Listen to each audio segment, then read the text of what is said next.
जंगल की गहराई में छिपा एक पुराना हाथी गाड़ी के इतिहास था। उसकी सुनसान वादियों में एक पुराना अबंज होटल खड़ा है जो एक समय पर शांतिपूर्ण था, लेकिन अब केवल एक भूतिया आवास बन गया है। इस होटल के बारे में कई कहानियां फैल गई हैं।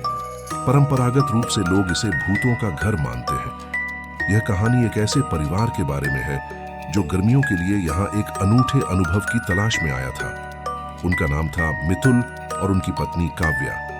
उनके साथ उनकी छोटी बेटी आनंदिता भी थी। जब वे होटल में पहुंचे तो वहां की गहरी सन्नाटा उन्हें थोड़ा अजीब लगा, परंतु उन्होंने इसे उनकी खुशियों के बारे में नहीं सोचते हुए इंतजार का हिस्सा मान लिया। हालांकि जब रात का समय आया तो उन्होंने होटल में अजीब महसूस किया। उन्हें लगा कि कोई उनकी उपस्थिति को ताक रहा है और उन्होंने विचार किया कि शायद वहां कुछ अन्य है, कुछ बुरा। रात के बीच मितुल को एक अजीब सा सुनसान ध्वनि सुनाई दिया। वह उठा और उसे जांचने के लिए होटल के आसपास चला गया। उसने कुछ नहीं देखा, लेकिन वह नीचे जा रहे बिना नहीं आया।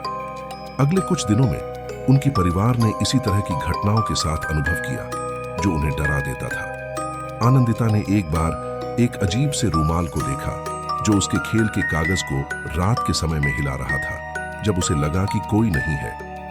जब उन्होंने होटल के स्टाफ से पूछा तो उन्होंने उन्हें यह बताया कि होटल में भूत हैं। लोग कहते हैं कि यहाँ के पहले मालिक की बीवी की आत्मा अभी भी वहाँ है और वह अपने मर्द की विचारों को सुनाती है। मितुल और काव्या को अब समझ में आया कि उन्हें क्यों यह अजीब सुस्ता और भयानक अनुभव हो रहे थे, लेकिन वे अपने परिवार को सुरक्षित रखने के लिए क्या करें, यह सोचते हुए रह गए। उनकी समस्या का समाधान उन्हें एक स्थानीय बाबा से मिला, जिसने उन्हें एक विशेष पूजा करने की सलाह दी।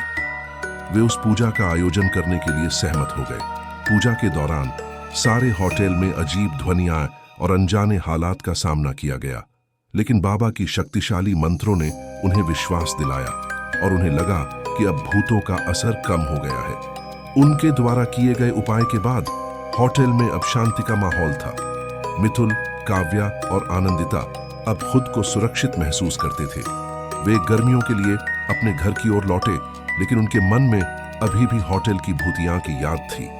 इस घटना के बाद से वहां कभी और कोई रहस्यमय घटना नहीं हुई, लेकिन हर कोने में वह वीडियो बना रही थी और शायद किसी ने कभी सोचा नहीं कि क्या उस होटल के अंदर अब भी कुछ अनदेखी शक्तियां हैं जो किसी अन्य रूप में प्रकट हो सकती हैं।